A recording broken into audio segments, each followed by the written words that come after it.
Assalamu alaikum my dear students, my name is Muhammad Raheel Sabar, your biology tutor for grade 12. So आज के इस lecture में हम discuss करने जा रहे हैं ऑस्मो रेगुलेशन। ऑस्मो रेगुलेशन जिसमें हम डिस्कस करेंगे कि किस तरह बॉडी के अंदर वाटर और मिनरल्स के लेवल को मेंटेन किया जाता है। बेसिकली जब हम बात करते हैं होम्योस्टेसिस की तो बॉडी का इंटरनल हमने प्रोटेक्ट करना है, मेंटेन करना है विद रिस्पेक्ट टू सराउंडिंग। तो जब हम सराउंडिंग की बात करेंगे तो सराउंडिंग में एनवायरनमेंट किन किन तरह के हो सकते हैं और उनके बॉडी पे क्या अफेक्ट्स होते हैं और बॉडी उनके लिए क्या क्या अडेप्टेशंस करती है, ये तमाम चीज़ें हम आज के लेक्चर में डिस्कस करेंगे। तो इन तमाम चीज़ों को समझने के लिए आइए चलते हैं लाइट बोर्ड की तरफ। सो बिस्मिल्लाहिर्रहमानिर्रहीम स्टार्ट करने जा रहे हैं 15.3। सो 15.3 में हम डिस्कस करेंगे ऑस्मो रेगुलेशन। अगर हम ऑस्मो रेगुलेशन की डेफिनेशन को देखें, सो डेफिनेशन है हमारे पास to maintain the amount of minerals, salts and water within the body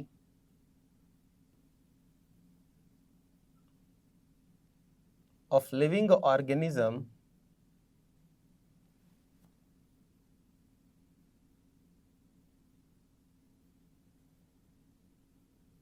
up to constant level या certain level।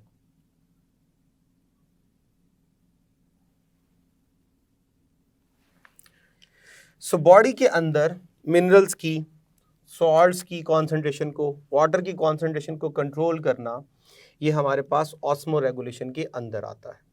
मिसाल के तौर पे जब आप पानी पी रहे हैं, डेफिनेटली बॉडी ने आपको, प्यास थी आपको, बॉडी ने फ़ौरन डिमांड की कि पानी पिया जाए, आपने पानी पिया, आपकी बॉडी से स्वेटिंग हो रही है, आप यूरिनेशन कर रहे हैं, खाना खा रहे हैं, ये तमाम चीज़ें जो है हमारी ऑस्मो रेगुलेशन में आती हैं। सो ऑस्मो रेगुलेशन में बॉडी के अंदर वाटर के लेवल्स को, मिनरल्स के लेवल्स को, सॉल्ट्स के लेवल को कंट्रोल किया जाता है और एक सर्टन लिमिट तक उनको एडजस्ट किया जाता है।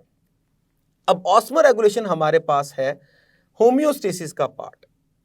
अब होम्योस्टेसिस में हमने डिस्कस किया था कि बॉडी के इंटरनल एनवायरनमेंट को हमने एडजस्ट करना होता है with respect to external environment. अब जो एक्सटर्नल एनवायरनमेंट है उसमें बहुत ज़्यादा चेंज आता है, जबकि बॉडी ट्राई करती है कि अपने इंटरनल एनवायरनमेंट में कम से कम चेंज लेके आए। ये जो यहाँ पे वर्ड कांस्टेंट लिखा है, इस कांस्टेंट का मतलब कभी भी हमने फिक्स नहीं लेना। ये कभी भी ऐसा नहीं है कि ये फिक्स है, ये चेंज हो ही नहीं सकता।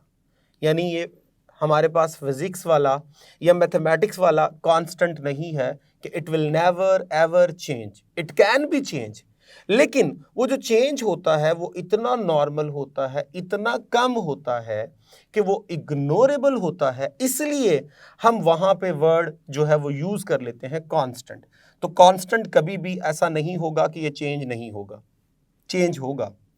यानी हमारी बॉडी अपने इंटरनल एनवायरनमेंट में चेंज ज़रूर लेके आएगी, लेकिन वो जो चेंज होगा वो इतना थोड़ा सा होगा कि हम उसको इग्नोर कर देते हैं। सो हमें यहाँ पर वाटर के लेवल को, मिनरल्स के लेवल को कंट्रोल करना है। जब इन लेवल्स को कंट्रोल करना है तो वो definitely with respect to surrounding करना है। अगर एक ऑर्गेनिज्म अपनी बॉडी के अंदर या एक सेल अपनी बॉडी के अंदर चेंज ला रहा है तो वो विद रिस्पेक्ट टू एक्सटर्नल क्या कर रहा होगा, चेंज ला रहा होगा। अब जब हम एक्सटर्नल एनवायरनमेंट के लिहाज से देखते हैं तो एक ऑर्गेनिज्म को या एक सेल को 3 तरह के डिफरेंट एनवायरनमेंट फेस करना पड़ते हैं। उन 3 डिफरेंट एनवायरनमेंट्स के अंदर उसकी डिफरेंट अडेप्टेशंस होती हैं। वो डिफरेंट एनवायरनमेंट डिफरेंट टाइप्स के अफेक्ट्स डालते हैं, जिसकी वजह से उस सेल को या उस ऑर्गेनिज्म को अपने आप को एडजस्ट करने के लिए, अपने आप को प्रोटेक्ट करने के लिए बेशुमार अडेप्टेशंस करना पड़ती है। आइए ज़रा उन इन्वायरमेंट्स को देखने की कोशिश करते हैं और समझते हैं कि वो इन्वायरमेंट किस तरह के होते हैं और उनकी बिहाफ पे हमारी बॉडी क्या क्या चेंज लेके आती है और उनको कौन कौन सी अडेप्टेशंस करना पड़ती है। आइए ज़रा जो फर्स्ट इन्वायरमेंट हम यहाँ पे डिस्कस करेंगे वो हमारे पास होगा हाइपरटोनिक इन्वायरमेंट। हाइपरटोनिक इन्वायरमेंट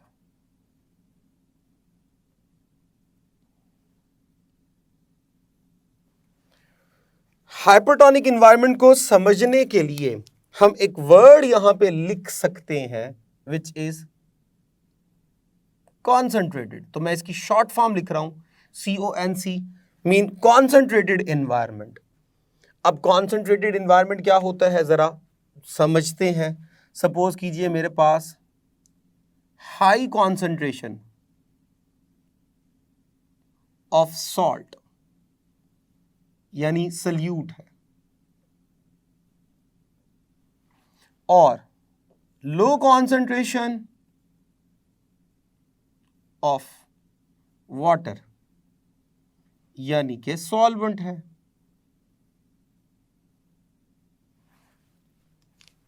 तो इस तरह के इन्वायरमेंट को हम कंसीडर करते हैं कॉन्सेंट्रेटेड इन्वायरमेंट, और वो जो कॉन्सेंट्रेटेड इन्वायरमेंट होता है उसे बोलते हैं हाइपरटोनिक, क्योंकि यहां पे जो वर्ड यूज हुआ है हाइपर, हाइपर ये शो करता है वेरी हाई को। तो हमने वेरी हाई किसे रखा है? सॉल्ट को। तो हमारे पास जो है वो सॉल्ट की कॉन्सेंट्रेशन, सल्यूट की कॉन्सेंट्रेशन बहुत ज्यादा हाई है। और ये जो हम देख रहे हैं वो किस लिहाज से देख रहे हैं? With respect to external environment, यानी ये जो मैं देख रहा हूं ये एक्सटर्नल इन्वायरमेंट के लिहाज से देख रहा हूं, क्योंकि हमने होम्योस्टेसिस में डिस्कस किया था एक तो एक्सटर्नल इन्वायरमेंट है और एक इंटरनल। एक्सटर्नल की बेस पे इंटरनल में क्या आएगा? चेंज। तो यहां पे अभी तक जो मैं डेफिनेशन बता रहा हूं हाइपरटोनिक इन्वायरमेंट की, वो मैं सराउंडिंग की बता रहा हूं कि बॉडी की सराउंडिंग में, सेल की सराउंडिंग में हाई कॉन्सेंट्रेशन ऑफ सॉल्ट है और लो कॉन्सेंट्रेशन ऑफ वाटर यानी सॉल्वेंट है। आइए जरा यहां पे मैं सोल्यूशन बना देता हूं। सेल को हमने डिप कर दिया सोल्यूशन के अंदर, ये लीजिए ये सोल्यूशन है।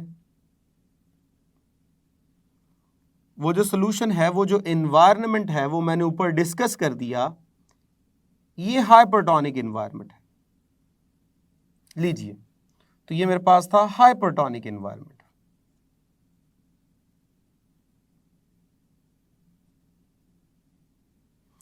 और ये कौन सा एनवायरनमेंट है? डेफिनेटली एक्स्ट्रा सेलुलर यानी एक्सटर्नल एनवायरनमेंट। अब जो सेल के अंदर एनवायरनमेंट होगा, लीजिए अब हम बात करते हैं सेल के अंदर के एनवायरनमेंट की। ये लीजिए, ये जो सेल के अंदर का एनवायरनमेंट है ये टोटली ऑपोजिट होगा, क्योंकि जब मैंने कहा कि एक्सटर्नल एनवायरनमेंट में वाटर ज्यादा है तो वो मैं कंपैरिजन अंदर के लिहाज से कर रहा हूं। अगर मैं कह रहा हूं एक्सटर्नल एनवायरनमेंट में वाटर लो है, तब भी मैं कंपैरिजन अंदर के लिहाज से कर रहा हूं। यहां पे जब मैंने कहा वाटर जो है वो एक्सटर्नल में लो है, तो इसका मतलब ये हुआ कि इंटरनल एनवायरनमेंट में वाटर जो है वो होगा हाई, वाटर होगा हाई, और जो सॉल्ट होगा वो होगा लो। तो फिर कंपैरिजन जो है वो डेवलप हो गया। अब मेरे पास एक्सटर्नल एनवायरनमेंट में हाइपरटोनिक एनवायरनमेंट है, मीन वाटर लो है, सॉल्ट हाई है। सेल के अंदर जो है वो मेरे पास वाटर जो है वो हाई है और सॉल्ट क्या है? लो। अब ये एनवायरनमेंट है इंटरनल एनवायरनमेंट और एक्सटर्नल एनवायरनमेंट। अब देखते हैं क्या क्या चेंजेस आएंगी। आइए जरा, अब जब यहां पे वाटर हाई है तो क्या होगा? Number 1 exosmosis. तो पहला काम क्या होगा? Exosmosis. What is osmosis? Osmosis कहते हैं movement of the water molecule from the area of high concentration to the area of low concentration by crossing partially permeable membrane mean plasma membrane. अब cell के अंदर जो पानी था वो ज्यादा कॉन्सेंट्रेशन में था, सेल के बाहर जो पानी है वो कम कॉन्सेंट्रेशन में है। सो अब क्या होगा, सेल से वाटर मूव करना शुरू करेगा फ्रॉम इनसाइड टू आउटसाइड। तो याद रखिएगा, when water move from high concentration to low concentration by crossing plasma membrane, वो ऑस्मोसिस है। और उसी ऑस्मोसिस के दौरान when water is moving out of the cell, तो ये एक्स ऑस्मोसिस है। तो यहां पे आपके पास एक्स ऑस्मोसिस हो रही है, यानी water move outside, water moves outside, और तब तक मूव करता रहेगा जब तक बाहर और अंदर दोनों तरफ वाटर की कॉन्सेंट्रेशन सेम नहीं हो जाती। अब जैसे जैसे एक्स ऑस्मोसिस होना शुरू होगी तो उससे चेंज क्या आएगा, उससे चेंज आएगा प्लाज्मोलाइसिस।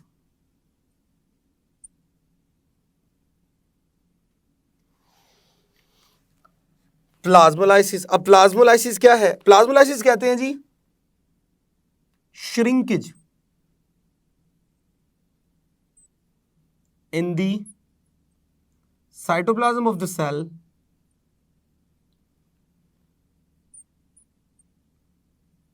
due to exosmosis।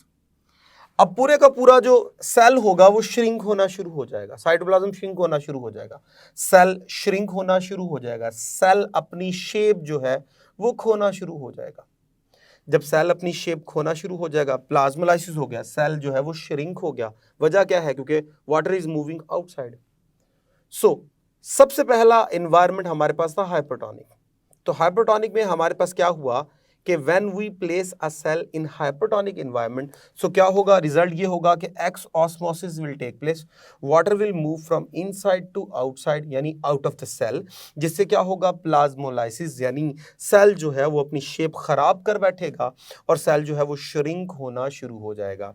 ये सबसे पहला अफेक्ट था पहले इन्वायरमेंट का। तो जब भी हाइपरटोनिक इन्वायरमेंट होगा तो उसमें यह होगा कि जो सेल होगा उसको लगातार अपनी बॉडी में से क्या करना होगा, वाटर को रिलीज करना होगा और सेल श्रिंक हो जाएगा।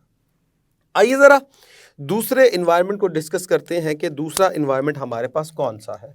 सो दूसरा इन्वायरमेंट है हमारे पास हाइपोटोनिक इन्वायरमेंट।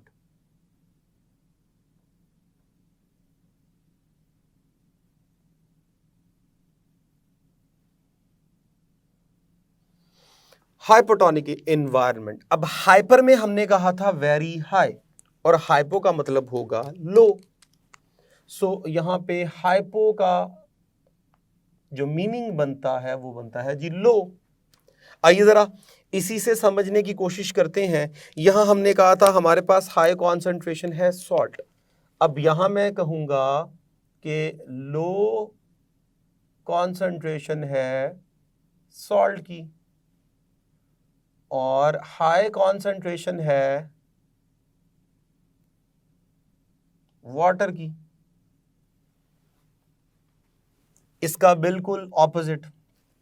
अब जब यहां पे मेरे पास कॉन्सेंट्रेटेड था तो अब मैं यहां पे बोलूंगा कि ये मेरे पास जो एनवायरनमेंट है ये वाला, ये डाइल्यूट एनवायरनमेंट है।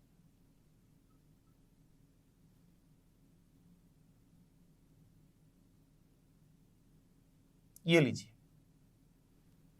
तो ये हमारे पास डाइल्यूट एनवायरनमेंट है। तो आइए जरा मैं सॉल्यूशन यहां पे डाल दूं, इसको फिल कर दिया जाए।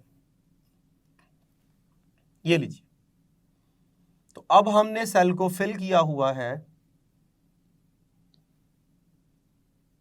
एक हाइपोटोनिक एनवायरनमेंट से। सो ये मेरे पास हो गया हाइपोटोनिक एनवायरनमेंट। अब डेफिनेटली जिस तरह सेल के बाहर का एनवायरनमेंट है तो सेल के अंदर का भी एनवायरनमेंट होगा। तो सेल के अंदर के एनवायरनमेंट में क्या है, लीजिए सेल के अंदर के एनवायरनमेंट में हमें कहना है कि यहाँ पे वाटर जो होगा, बाहर अगर वाटर जो था वो हाई कॉन्सेंट्रेशन में था, अब हमारे पास जो वाटर होगा वो होगा लो कॉन्सेंट्रेशन में। बाहर जो है वो सॉल्ट मेरे पास है लो कॉन्सेंट्रेशन में, तो मैं बोलूँगा सॉल्ट मेरे पास अंदर है हाई कॉन्सेंट्रेशन में।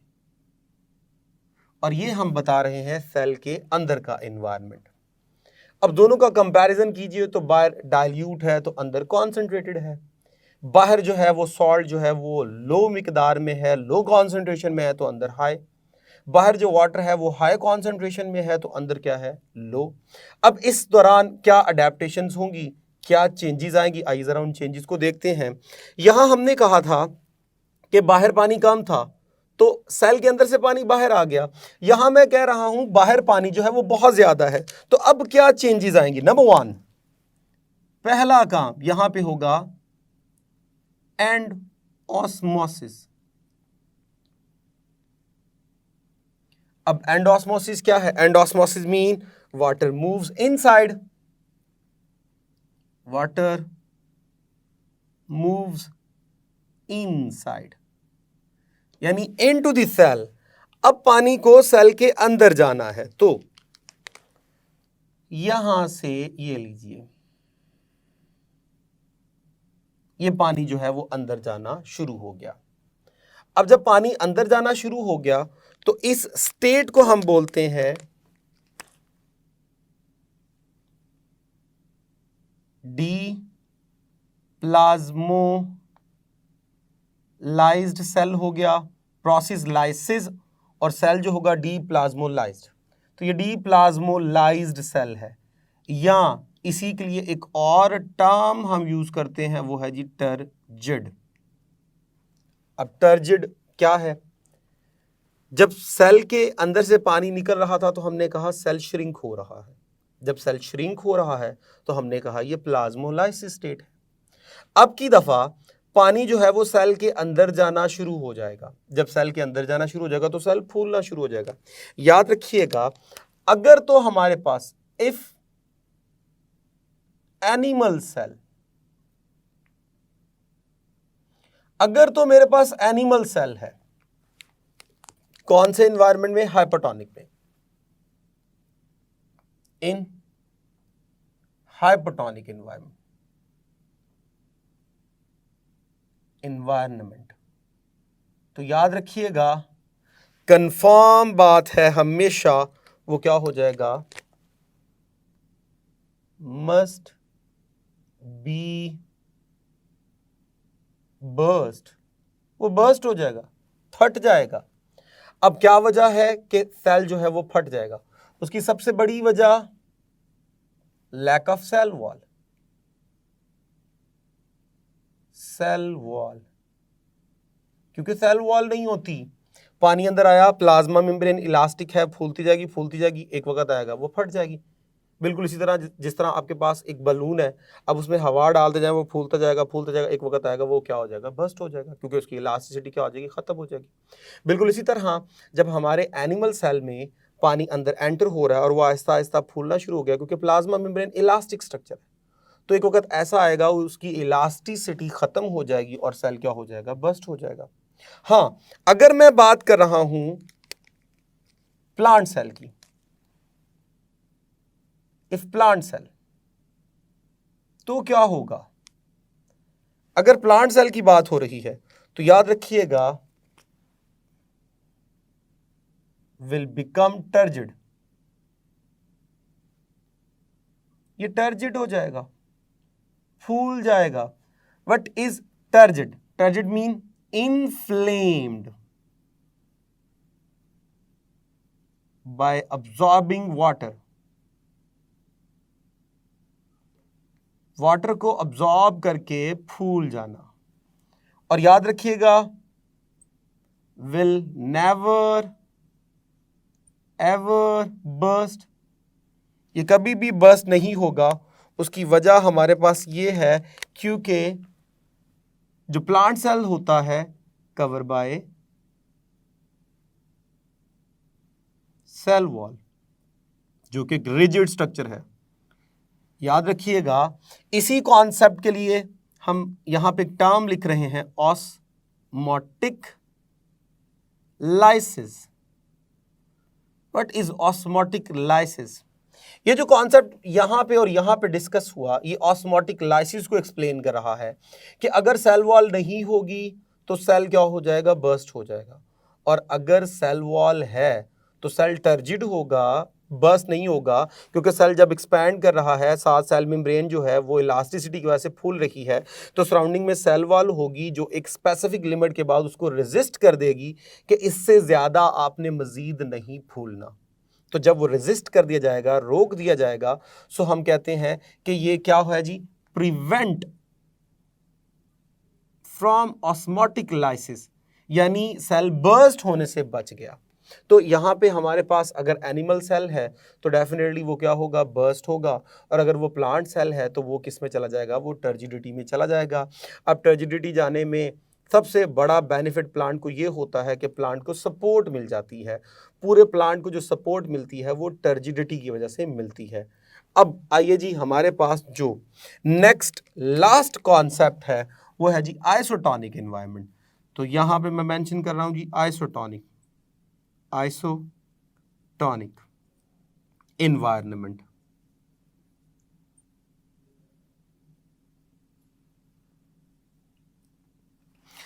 अब आइसोटोनिक एनवायरनमेंट की अगर मैं बात करूं तो आइसो मीन सेम।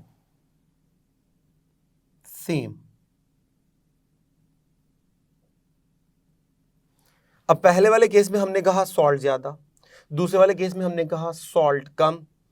अब इस केस में क्या होगा, इसमें हमारे पास होगा सल्यूट कॉन्सेंट्रेशन, सॉल्वेंट कॉन्सेंट्रेशन जो है वो हमेशा सेम होगी एज इनसाइड।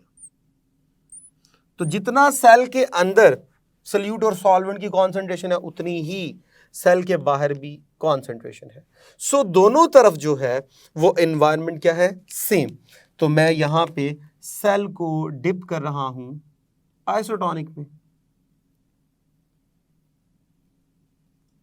ये लीजिए। अब क्या होगा, याद रखिएगा, चेंज में no change in cell shape. Cell की शेप में कोई चेंज नहीं आएगा। पहले वाले केस में देख लीजिए शेप में चेंज आया, दूसरे वाले केस में देख लीजिए शेप में चेंज आया, तीसरे वाले केस में no change in cell shape. अब वजह क्या है, क्योंकि नेट लॉस जो है इज 0, क्योंकि यहां पे नेट लॉस क्या हो गया, 0 हो गया। मीन जितना सल्यूट बाहर है उतना अंदर, जितना सॉल्वेंट बाहर है उतना अंदर। पहली बात, मूवमेंट नहीं होगी, कोई चीज क्रॉस नहीं होगी, हर तरफ जो है वो कॉन्सेंट्रेशन क्या है, सेम।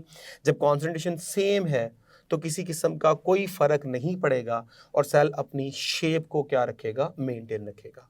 तो इस एनवायरनमेंट को हम बोलते हैं आइसोटोनिक एनवायरनमेंट। तो इस तरह हमने इस लेक्चर में 3 एनवायरनमेंट्स को डिस्कस किया, हाइपरटोनिक एनवायरनमेंट, हाइपोटोनिक एनवायरनमेंट और आइसोटोनिक एनवायरनमेंट।